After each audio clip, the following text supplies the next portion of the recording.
Hey guys, it's Wahima, but just call me Wah.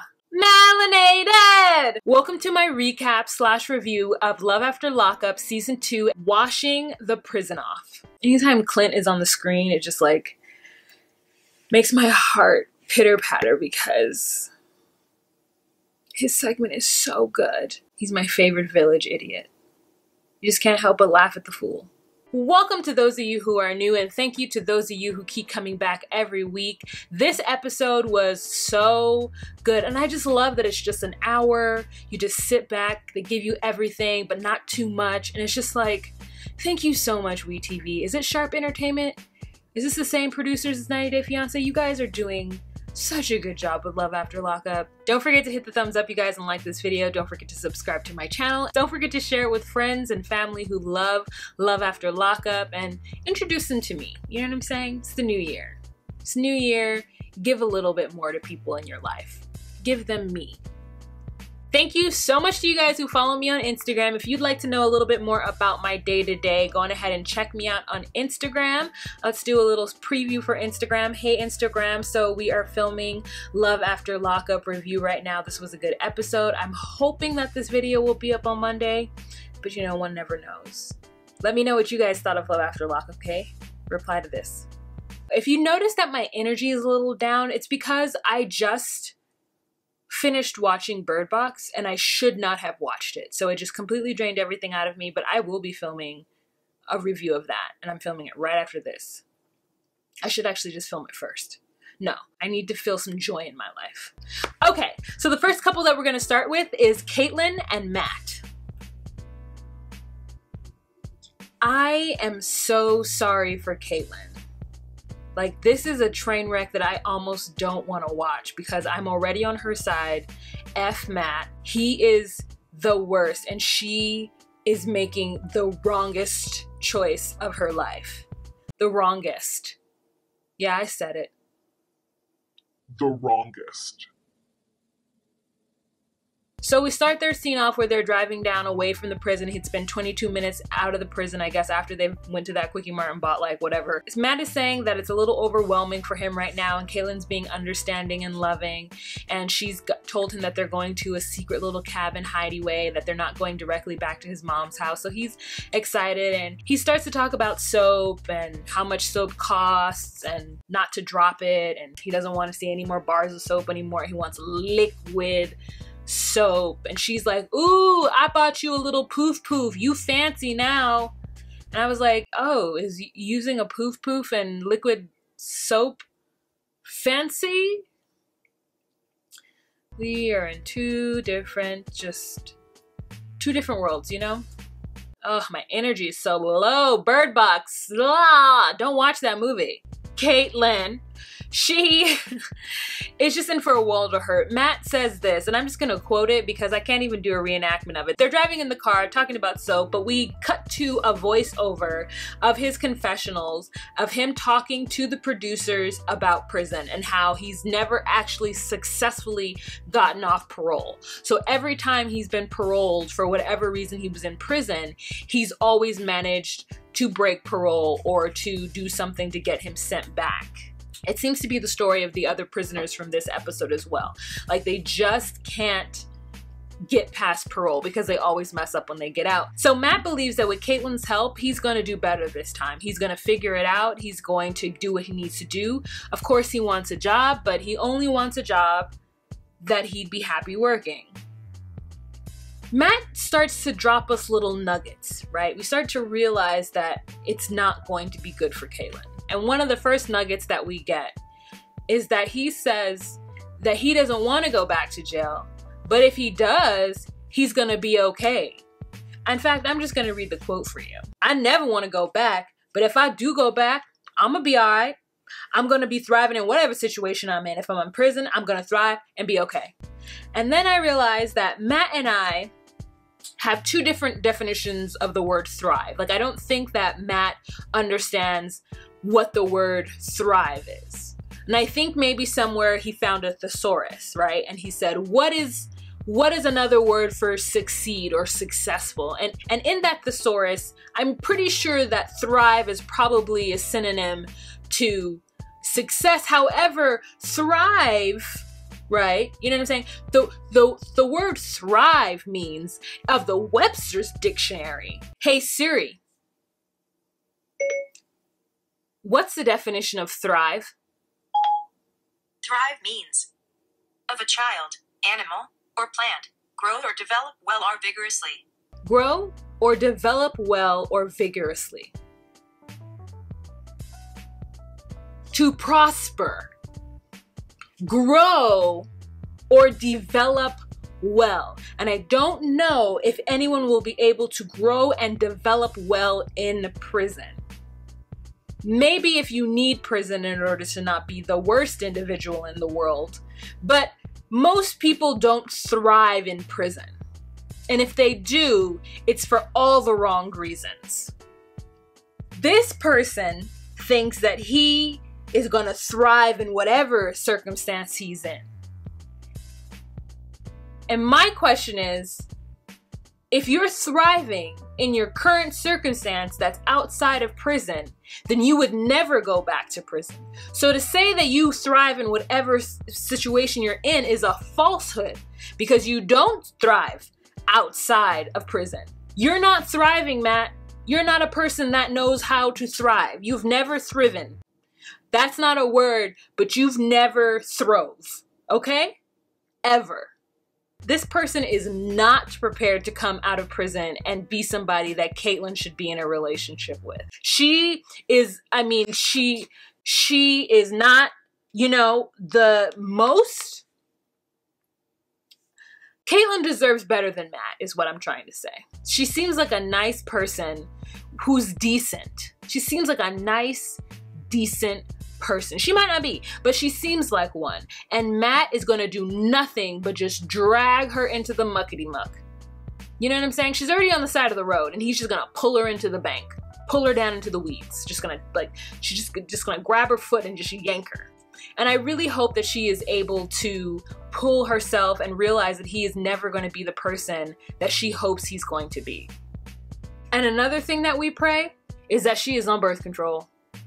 Please let Caitlyn be on birth control, because this girl stops off on the side of the road to have what I know to be unprotected sex, crying afterwards because she's like, I've never had sex with somebody I've been in love with.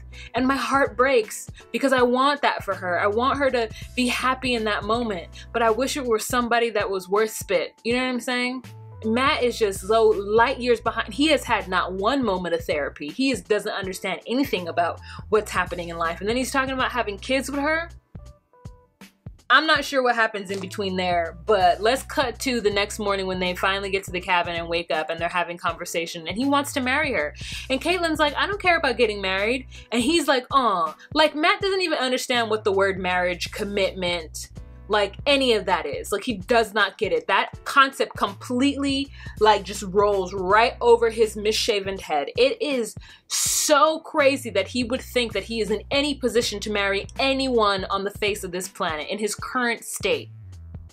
He's gonna tell the cameras that of course he wants to get a job, but he's gonna do a job that he likes. Girl, you know how many jobs that people work that they don't like? Almost 95% of the population works at a job that they don't like. And Matt thinks that he's gonna be able to have a choice.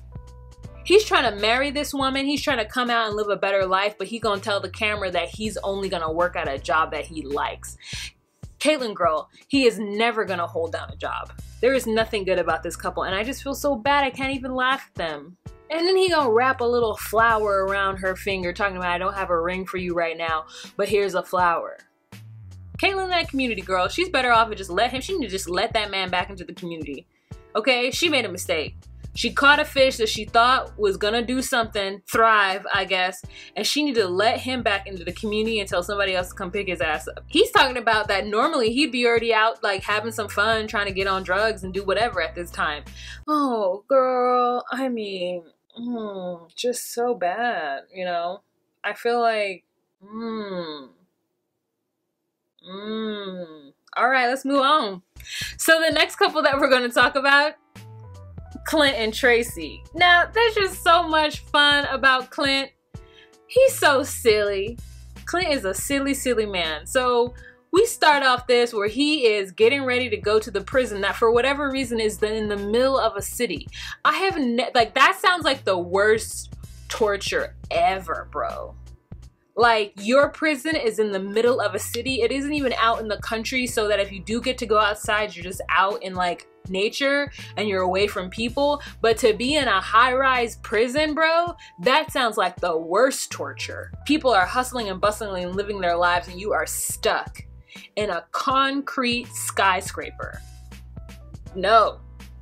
So Clint is waiting outside of that concrete skyscraper, girl, and he gets a call from Moms, and Moms wants to know if Clint is okay. He said that Tracie said she was going to be out by 6, but I think that's what happened is they started the process by 6 because she didn't come out of the prison until 8:30. But Alice called in to check on her baby boy. Yes, she did. She wanted to make sure that he was warm and snuggly and that everything was okay. And so, you know, he's nervous. He's jumping all out of his skin. He said he's shaking. I mean, Clint says that Tracie is the love of his life, that they have the best, most open relationship that he's ever had or anyone's ever had. And he continuously is referring to Tracie as his goddess. He is so excited because he feels like he is way beneath her, that if he were to meet her in real life, he would never be able to go up to her and talk to her. And we see pictures of Tracie and we're like, okay, she cute. Like, you know what I'm saying? I'm not saying she like the best, but she all right. I can see why he would think that she was out of his league. And then the prison doors open and we see this person that I can only describe as looking low-key like a raccoon. I mean, hair, like just eyes, I mean, like dental situation, like. So Tracie the raccoon comes out of prison and her hair is not Rapunzel. You know what I'm saying? She's not giving us any Britney tease, you know, like we just really liked her. And then we met Tracie and we thought it was going to be the same thing, and it was not. Tracie the raccoon, she comes, she sees Clint, she gets excited, she runs, they hug each other, he picks her up. Clint got some strength on him. He did it. He picked up his goddess and he was so happy about it. And I was actually like really feeling it for them too. Like Tracie was just like, oh my God, it's so nice to meet you. You're so much cuter in person than your picture. And he's like freaking out, bro. He is so excited about Tracie and he thinks that she is beautiful. They cross the street and they just can't stop making out. And for some reason, I'm not disgusted by them making out. You think I would be, but I'm just kind of like, well, okay. Okay, you know, I feel like Tracie is definitely not out of his league, you know what I'm saying? I feel like they are definitely evenly yoked, right? So I'm okay with this whole situation at this point. So, and he even asks about her makeup. Babe, where'd you get the makeup? And she's like, oh, it's pencil. And guess what my mascara is? Guess what this is? It's ground coffee beans and toothpaste. And he's like, wow, that's awesome, babe. You're so resourceful. And I'm like, Tracie the raccoon, what you won't do for love. Put toxins on your eyes, but you don't give up. Like, I mean, this girl has got toxins on her eyeball. You know what I'm saying? Like, I know pencils aren't made out of lead anymore, but would you allow your baby girl to draw on her eyelids with pencil and then smudge it out? I mean, I know coffee is like of the earth, but maybe the tooth, I don't know. I could just only imagine a coffee, like minty eye, just a coffee minty eye, just mint coffee in your eyeball. It kind of feels like it would burn, or it would like feel effervescent, you know, just like dry up your eye sockets, just dry your eyeballs out real quick. Like, just, she's a tricky Tracie, resourceful little raccoon. Like, just, you know, they really just can't stop gushing about each other, which is another thing that endeared me too. And she was like, see babe, I'm not catfishing you. And I was like, oh, but you are. I feel catfished. Do you guys feel catfished? I feel very catfished. The next scene we have with them is they have somehow found this salon, and they're in the salon. I guess producers set it up, and I really hope producers is paying for the salon and the lingerie girl, because why did they send this man into those places? He should have took her to Fantastic Sam's, okay? A little Supercuts. He should have took himself to the Target lingerie aisle. I mean, hell, Walmart got her some underwear. They just went to the bougiest places. He like walks into this lingerie store and I'm just like, bruh just spent $300 on a bra and panty though.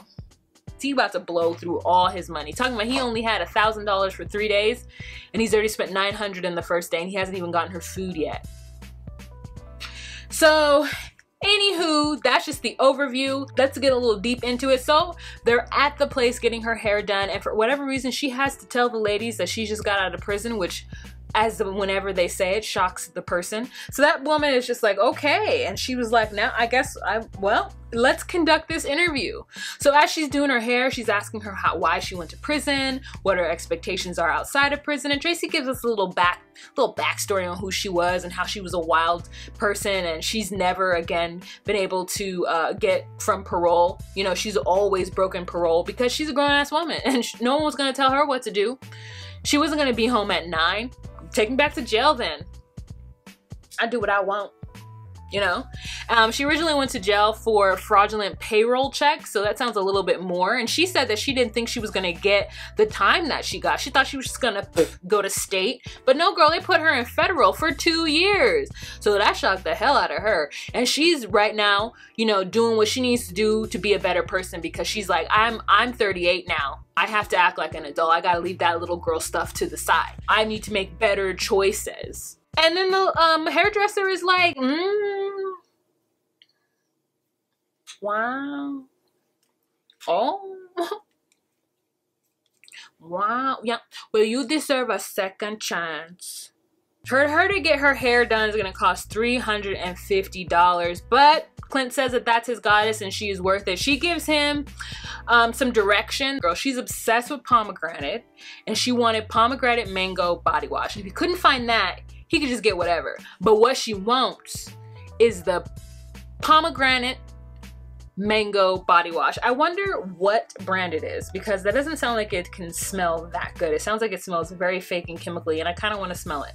Clint said his whole body was weak while he was waiting to meet TRACIE. So I want him to be happy. This is gonna be a fun ride, you know? TRACIE tells him that she needs a little black dress that's low cut and short.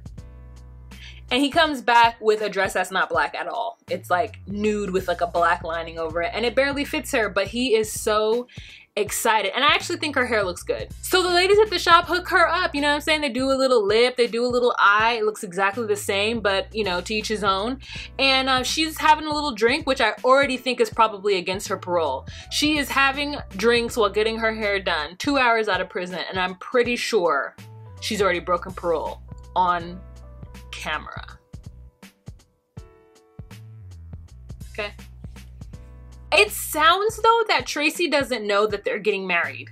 She's talking to the stylist about him proposing later on that evening, but she hasn't mentioned that they're getting married.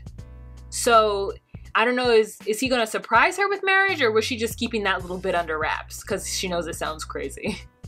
Like really crazy. So that's it for that couple.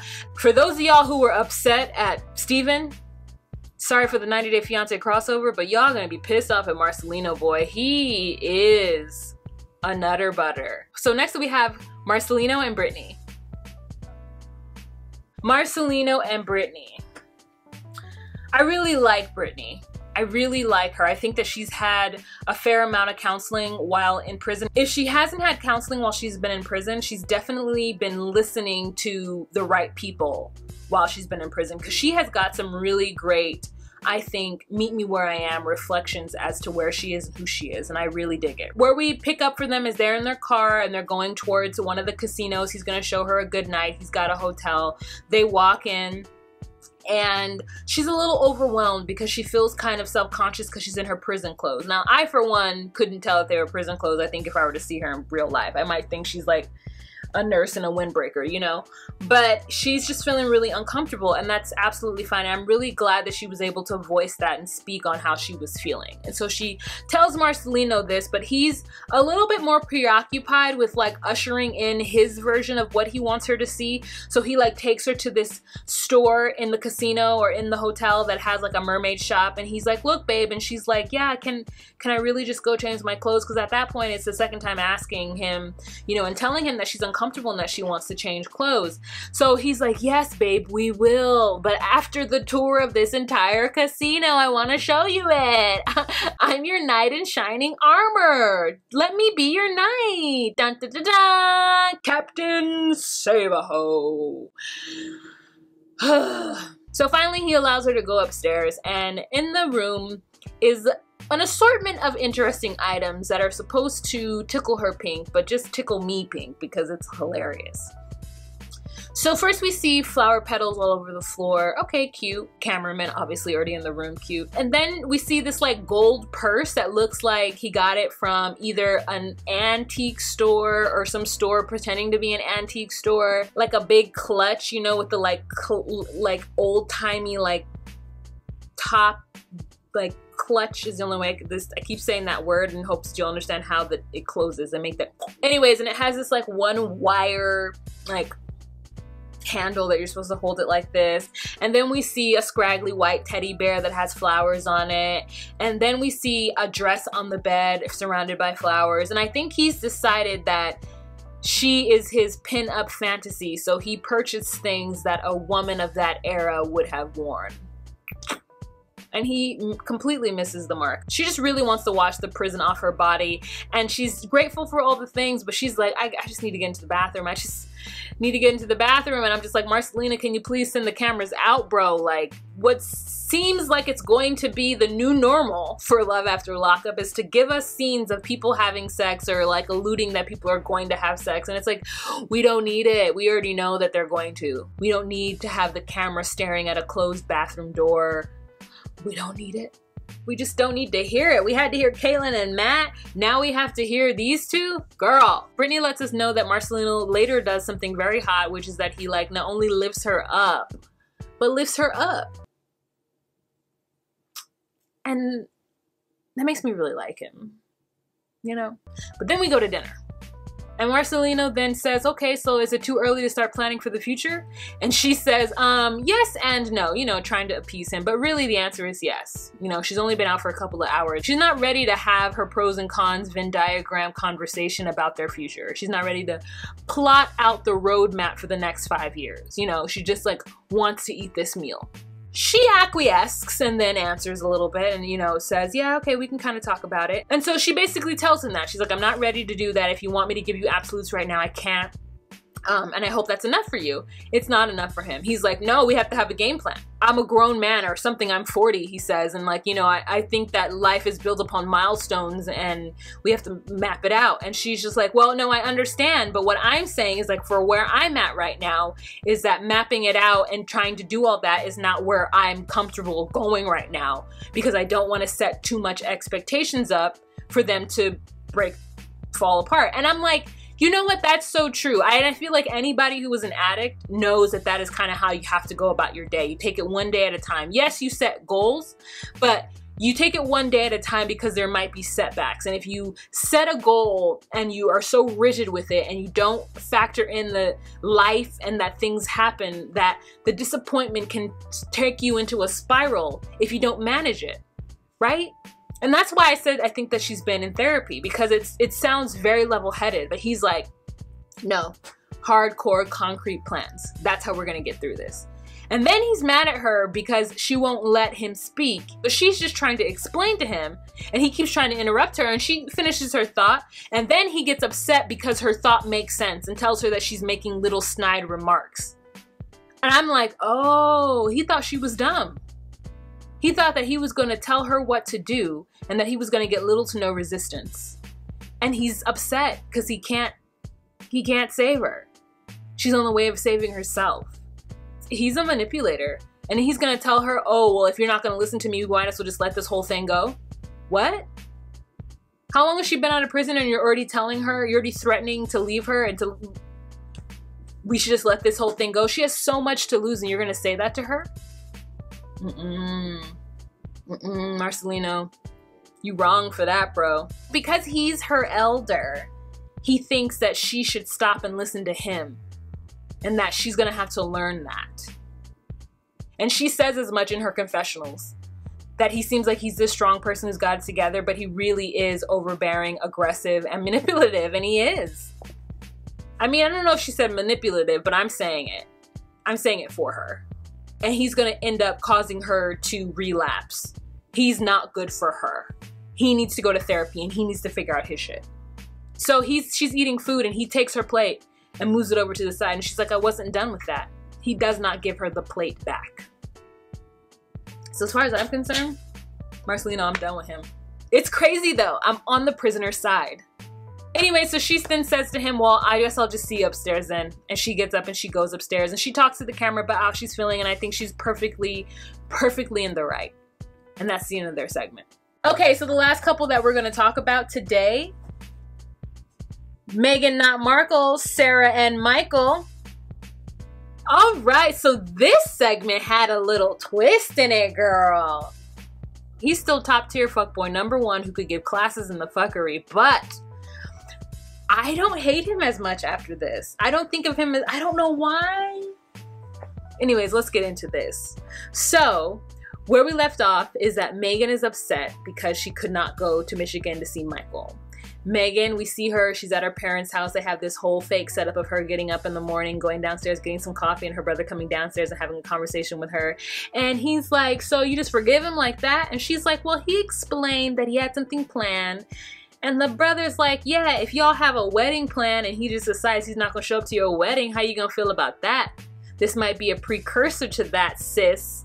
Pay attention to the signs. And she's just like, that's your opinion. Oh, girl. Girl.